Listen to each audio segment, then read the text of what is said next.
On the way back from Lewis's funeral, my mom told me to start packing. She waited until the day before we left to tell Edie. I'm not sure if she wanted to make it easier or harder.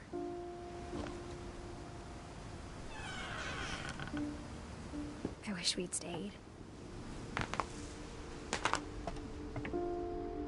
But I understand why we left. My mom ended up leaving everything behind.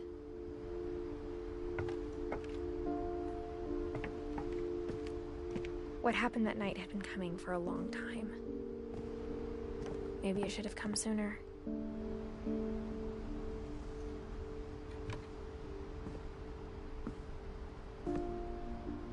But it had to end one way or another.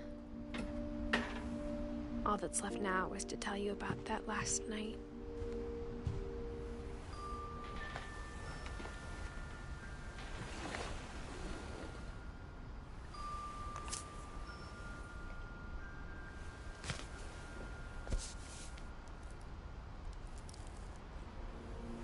That whole last day, Edie just watched us pack and didn't say a word. Until supper, when she raised her glass and said, "To our final night together, and all our final nights apart." Grandma, you know what I said about alcohol. Some of your medications are very Edith, specific. I left a present for you in the hallway. Why don't you go open it? The grown-ups have to argue now. I'm sorry, you're right. We're all leaving tomorrow. Let's just enjoy our last... I'm not leaving. Edith, you're excused.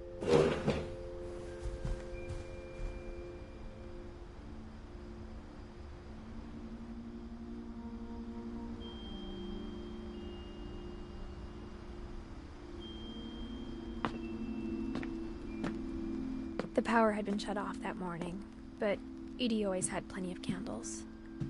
When my mom sealed the library, I don't think she knew about the other entrance, or that Edie had a key to it.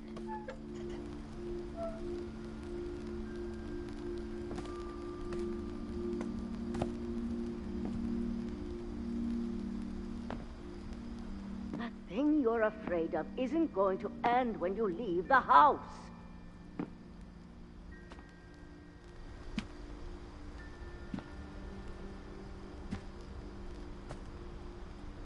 Edith has a right to know these stories. My children are dead because of your stories. I think it's best if Edith and I leave tonight. We'll have the nursing home send a van for you in the morning, okay? Dear Edith, there's so many stories I wish I could tell you, but there's only time for one. This is about what happened on the night you were born. That night, the tide went way, way out.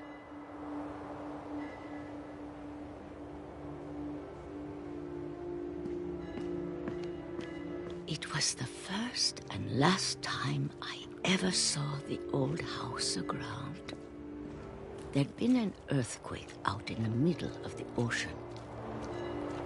They called it the lowest tide in 1,000 years. God, it smelled awful.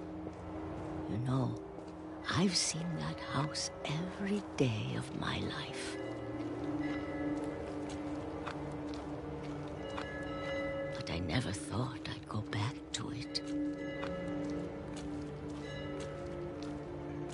When the fog rolled in, I lost my way.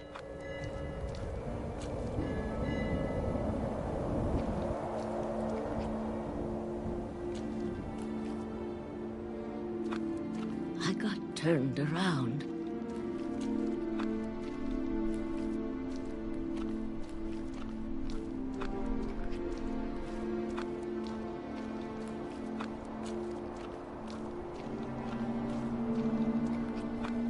I started seeing things I'd forgotten had ever existed.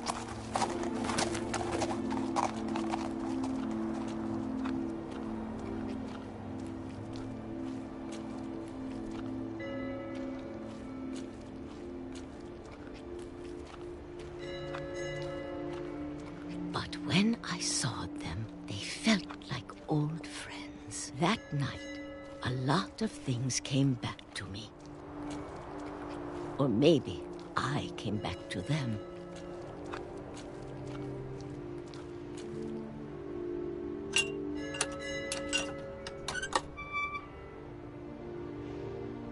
Things I can't explain, but that I need you to try and... Edith, what are you doing in here?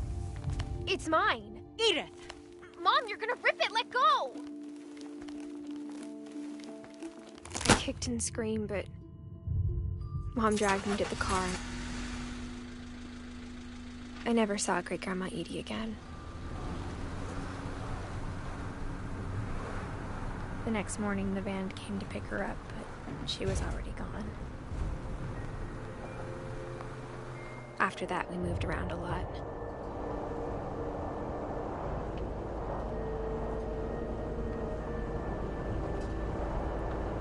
We both tried to make the best of it.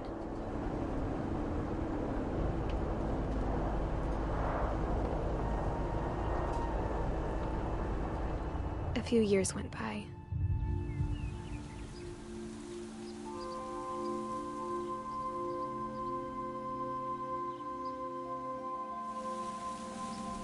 My mom didn't like to talk about it, but she started getting sick a lot.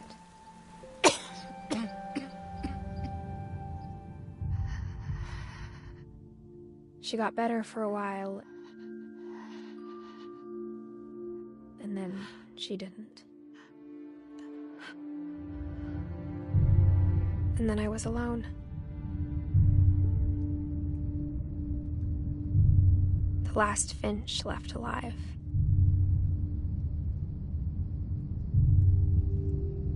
Until I found out about you. I'm still not sure what to tell you about all this. If we lived forever, maybe we'd have time to understand things. But as it is, I think the best we can do is try to open our eyes. And appreciate how strange and brief all of this is.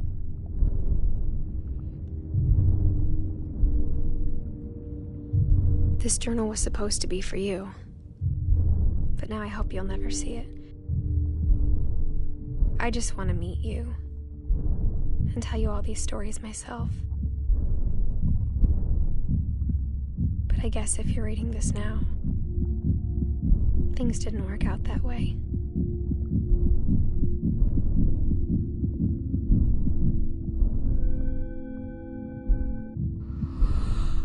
This is where your story begins. I'm sorry I won't be there to see it. It's a lot to ask, but I don't want you to be sad that I'm gone. I want you to be amazed that any of us ever had a chance to be here at all. Good luck.